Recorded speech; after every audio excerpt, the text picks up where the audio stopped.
جی بہت شکریہ جناب چیئرمین. سر آج وزراء صاحبان آئے تھے تو اس لیے میں یہاں اس نشست کو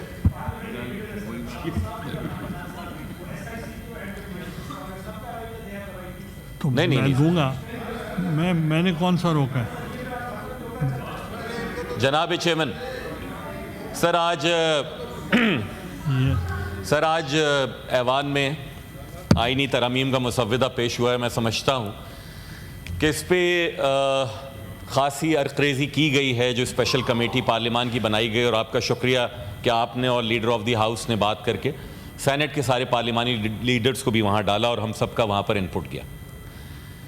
سر بات یہ ہے کہ میرے جو فاضل دوست ہیں انہوں نے یہ والی بات کی کہ تاثر یہ بنا ہے, ہمارے میڈیا کے دوست بھی یہاں بیٹھے ہیں, باہر پوچھ رہے ہوتے ہیں اس میں عوام کی بہتری کے لیے کیا ہے, اور یقیناً ہمیں یہ بتانا چاہیے کہ جناب اگر عدالت اپنا کام فعال طریقے سے کرے تو یہ عوام کی بہتری کے لیے ہی ہونا چاہیے. عوام کی بہتری اسی چیز میں ہے کہ عام لوگوں کے جو مقدمات اور ان کی اپیلیں 10 برس تک جن کو سنوائی نہیں ملتی سپریم کورٹ آف پاکستان میں, وہ نہیں سنی جاتی ہیں, اور کوئی معروف رہنما ایک ٹکا فرمائش کر دیں تو صبح سپریم کورٹ میں سو موٹو لے لیا جاتا تھا.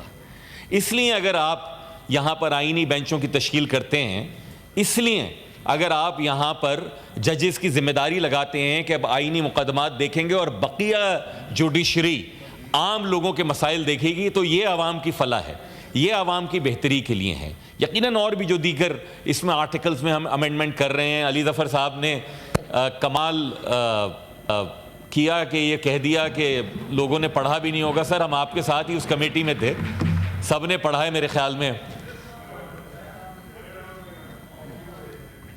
سر اگر حامد صاحب تشریف رکھیں تو. یہ امت تشریف رکھنے جیسی نہیں. ابھی یہ ایک جناب اگر حامد صاحب اگر تقریر کریں گے تو باقی لوگوں کو موقع ملے گا. آپ نے ایک فیصلہ کیا ہے, آپ نے فیصلہ کیا ہے کہ آپ پارلیمانی لیڈرز کو کریں گے. یہ شخص جو سے یا پارلیمنٹ کے خلاف اس سے باتیں کرتا ہے. جناب if you can please sir if you can please direct the house, تھوڑا سا آرڈر میں اگر آ جائے تو میں گفتگو کر لوں. سر قصہ مختصر یہ ہے, ایم کیو ایم پاکستان کی جانب سے جس طرح احمد ولی صاحب نے بجا فرمایا کہ ایک بہت بڑا پلندہ تھا, بہت زیادہ ترامیم تھیں, لیکن ہم نے بھی اس میں اپنا حصہ ڈالا, تمام جماعتوں نے ڈالا, اور اس بات کے اوپر آئے کہ جن چیزوں پر اتفاق رائے پیدا ہو جائے ان کو یہاں لے آئیں. ایم کیو ایم پاکستان نے ساتھ ہی ساتھ یہ کیا جناب چیئرمین کہ تمام معزز کمیٹی کے شرکاء کے پاس ہم نے جو اپنی آئینی ترامیم تھی, یعنی آرٹیکل 140 آئین پاکستان کا یہ کہتا ہے تمام صوبائی حکومتیں بلدیاتی حکومتوں کے انتخابات کروا کے اور انہیں مالی, انتظامی اور سیاسی اختیار دیں گے, لیکن اس کے بعد آئین خاموش ہے. بالکل یہ صوبوں کا اختیار ہے, کیونکہ آئین نے کہا ہے کہ صوبوں کا اختیار ہے بلدیاتی نظام حکومت بنائیں, اور ان کو آئین نے ایک واضح ڈائریکشن نظامی, سیاسی اور مالی خود مختاری دی جائے گی. لیکن بدقسمتی کے ساتھ کسی بھی صوبے میں جو بلدیاتی حکومتوں کا قانون لاگو ہے انہیں وہ اختیارات نہیں دیے گئے. پریمبل میں لکھ دیا, statement of objectives and reasons میں لکھ دیا, لیکن نیچے سارا کا سارا جنرل ضیاء کے زمانے کا بلدیاتی نظام قانون چل رہا ہے. ہماری خواہش یہ ہے سر کہ سپریم کورٹ آف پاکستان نے, جسٹس گلزار نے ایک فیصلہ دیا, یہ الگ بات ہے کہ اپنی ریٹائرمنٹ سے 1 روز پہلے دیا, اور انہوں نے کہا کہ جو صوبہ سندھ میں, بلکہ میں کہتا ہوں تمام کے تمام صوبوں میں جو بلدیاتی نظام رائج ہیں وہ آئین کے حوالے سے کلیئر نہیں ہیں, آئین کی ڈائریکٹ کانٹروینشن ہے. انہوں نے کہا یہ فلاں فلاں سبجیکٹ ہونے چاہیے, ہم نے یہ پیش کیا. آپ یہ دیکھتے ہیں کہ پنجاب ہو یا کے پی ہو یا سندھ ہو, بلدیاتی حکومتیں چلی جاتی ہیں, اس کے بعد اگلے انتخابات نہیں ہوتے. ہم نے یہ ترمیم تجویز کی ہے کہ جناب ان الیکشنز کو آپ قومی اور صوبائی اسمبلی کی طرح ان کی سینکٹیٹی کو برقرار رکھیے. ہم نے یہ تجویز کی ہے کہ وہ سبجیکٹس ڈیفائنڈ ہو, جس طریقے سے پہلے کنکرنٹ لسٹ ہوتی تھی یا فیڈرل لیجسلیٹو لسٹ ہے, اسی طریقے سے لوکل گورنمنٹ کی بھی لسٹ, اور ایسا نہیں کہ وفاق وہاں جا کے وہ ادارے بنائے, صوبے بنائیں, لیکن وہ سارے کے سارے سبجیکٹس دیں. ہم نے دیے, باوجود اس کے کہ دیگر جماعتوں کی بھی ہمیں حمایت حاصل کرنی ہے. میں شکریہ ادا کروں گا مسلم لیگ نون کا, وزیر قانون صاحب نے بجا طور پر فرمایا، کہا کہ یہ بالکل درست ہے، پرو پیپل لیجسلیشن ہے.